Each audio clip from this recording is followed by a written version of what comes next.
Heaven Must Be Wondering Where You Are by Calhoun. The moon had hidden itself somewhere. Perhaps it had moved behind the Santa Rita Mountains to the east, where it could sulk amongst the sycamores. Or perhaps it was chuckling at its own cleverness down inside some concealed box canyon. But it was nowhere to be found when that night began, and the desert was dark as it stretched out in all directions. Dark except for the incandescent yellow light that passed through the 6 windows of a double-wide mobile home that stood in a clearing cut 1/4 mile from the highway. The curtains in the windows were of a red and brown Navajo pattern. One by one, the lights in the trailer were switched off. The house held a brief moment of silence for itself, held its breath, held its tongue. The only sound was that of the animals hunting one another, until the quiet was shattered by the blaring sound of a country music record that had been put on. The sad music rattled the panes and the dirt-stained white aluminum siding with steel guitar and fiddle. The sudden, raw ferocity of a George Strait song, one concerning a love without end, amen, moved the music sentiment through the mesquite trees all the way to the lonesome highway. Next was a song about heaven wondering where you are, and then one about having a stranger in your arms. Then the music ceased abruptly, mid-chorus. After a brief pause, the sound of animals hunting one another resumed. An hour or so later, after the moon made the decision that enough was enough and lifted itself up off of the horizon to shine down on a dim blue on creation, one of the mobile home's Navajo pattern curtains moved, and the sash behind it was carefully slid open.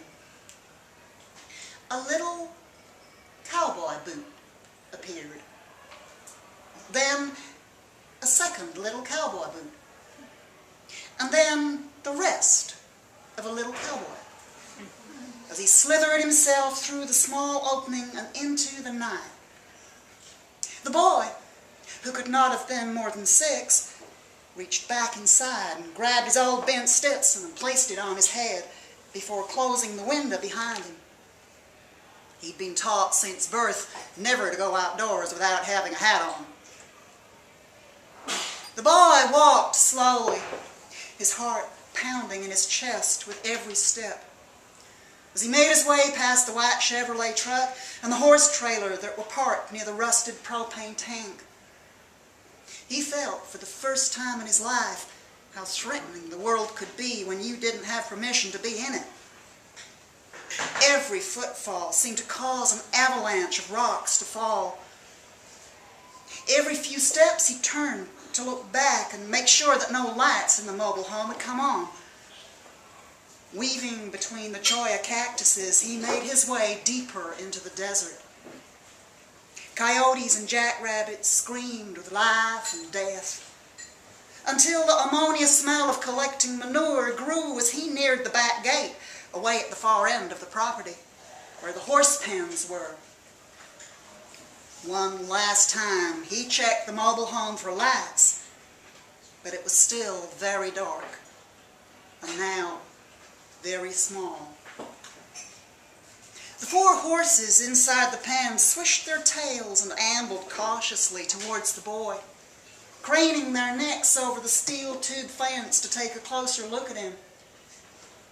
He was sitting down in the dirt by the hay bale stack that was covered with a tarp, meant to serve as protection against the rainstorms that never came. He wiped the tears from his face and apologized up at the sky for what he was about to do. The boy heard the sound of the fighter jets from the Air Force Base roaring off in the distance, a sound that he loved and heard every single day, at all hours of the day or night. This was a sound that the boy had always found comforting. Every afternoon he would lie down in the back of the white Chevrolet truck and watch the aircraft maneuver across the sky just for him. These blue angels impressed him with their acrobatics and the exhaust trails they left that stretched into infinity. The boy would wipe the dirt from his glasses and know that he would be up there too one day.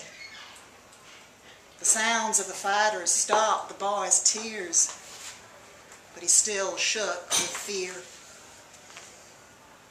At the fence, the horses continued to watch him, never having seen something like him in the middle of the night before. Inside the boy's left front pocket was the only friend he'd ever known, a barn mouse he'd found underneath the mobile home the previous summer. He removed his friend and held him in his hand, patting his back with a finger. In the boy's right front pocket was a small pocket knife that he'd taken from the drawer next to the television. He took that out too and stood up, still shaking, still apologizing up at the sky. And now to the friend in his hand, he walked over to the horseshoeing anvil and placed the docile rodent and the small knife on top of it. Then he asked the devil for help.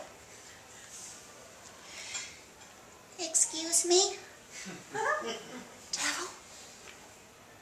he whispered in a falsetto Arizona drawl, still stroking the mouse. "I need your help, please, sir. I seen on TV when I wasn't supposed to be watching that you'll trade me my soul for something that I want. I want to trade it for you to make my dad the best bronc rider there is. Please, sir. He's only happy when he wins. I'll trade you. Please." His voice shook, and he barely got the words out. "I asked God and Jesus for this, but nothing happens.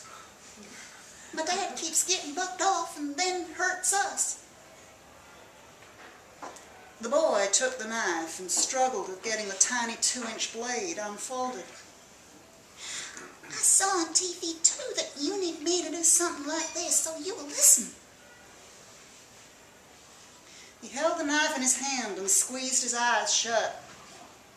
He apologized one last time to the sky and to his friend, and then he brought the knife down and into the mouse. There was a squeak, and the boy gasped at learning what death was. Not knowing how hard a living thing needed to be stabbed, the boy had brought the knife down so hard that it glanced off the anvil, and the mouse, who had died instantly, and with pain that only lasted for a moment before it was lost into eternity, slid off the knife and into the dried brush. The boy's legs gave out underneath him with fear, and he fell to the ground, expecting fire. And hands formed a bone and scales to rise up from the ground and drag him down into the earth. He whimpered at the thought of fire. But he was still there, in the desert, and on the ground, next to the anvil. There was still a sky that had stars were in it that formed a Milky Way that separated the sky in two.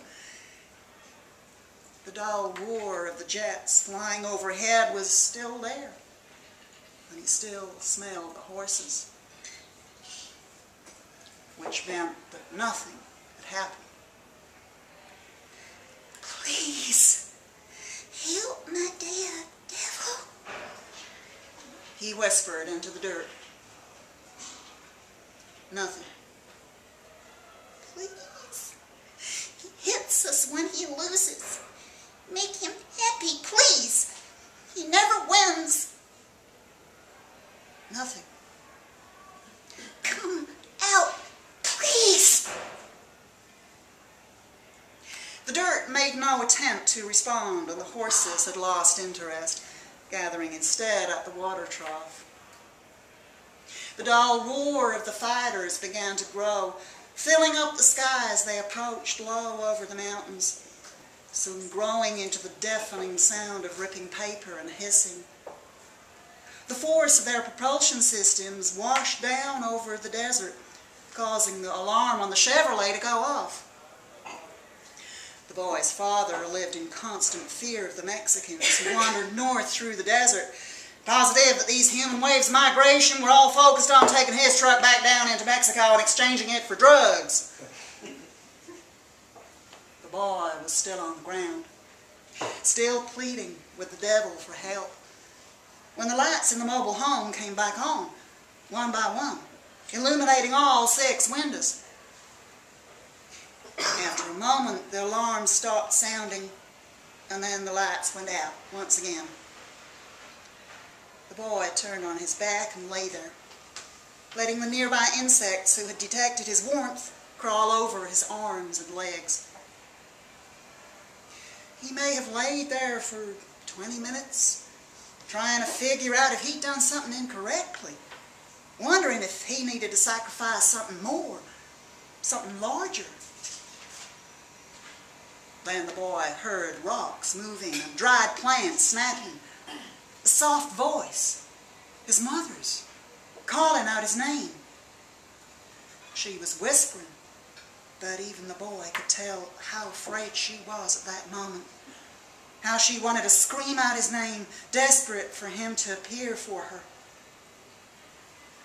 Whenever she could, she had always told her son to wait down by the horses whenever her husband would begin knocking over the furniture or throwing whatever was at hand. But that night her husband had been drunk when he came back from the rodeo in Tucson, fists clenched. She had told her son to go to bed, and then told her husband to play the stereo. She fantasized about killing her husband when she showered after. In the blue moonlight, the red marks on her neck from the way he had held her down were visible. "Come out, please," she begged, tears moving over her lips. The boy, like the moon, raised himself up off the horizon. When she saw him by the anvil, his mother ran the rest of the way through the desert to him. "What are you doing out here, baby?" She picked him up.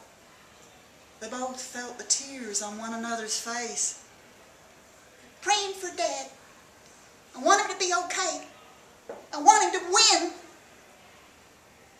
The boy still had the knife in his hand. The fighters, somewhere in the darkness, turned around for another pass before heading back to the Air Force Base. "You are a kind boy. Did you know that? A very good boy. No matter what. You remember that, okay, baby?" "Okay." He kept hearing the final squeal of his friend, whose body the ants had just located, continuing the cycle of life. He felt his mother squeeze him. And as the fighters passed overhead, the 6th in the formation experienced a sudden, irreparable, and catastrophic failure of its engines. Power failed. The fire went out, and the jet began falling silently from the sky. The pilot was able to eject before the unoccupied jet fell directly on the mobile home that was occupied by the boy's sleeping father. The boy felt the heat from the explosion on his face, like when the oven door was open, and his mother ran carrying him through the desert. He saw the horses on the ground after having tried to jump the fence in wide-eyed terror, breaking their legs. The engines in the sky drowned out everything as they passed. She carried him barefoot, deeper into the desert to safety, until finally she put him down. "Are you okay?"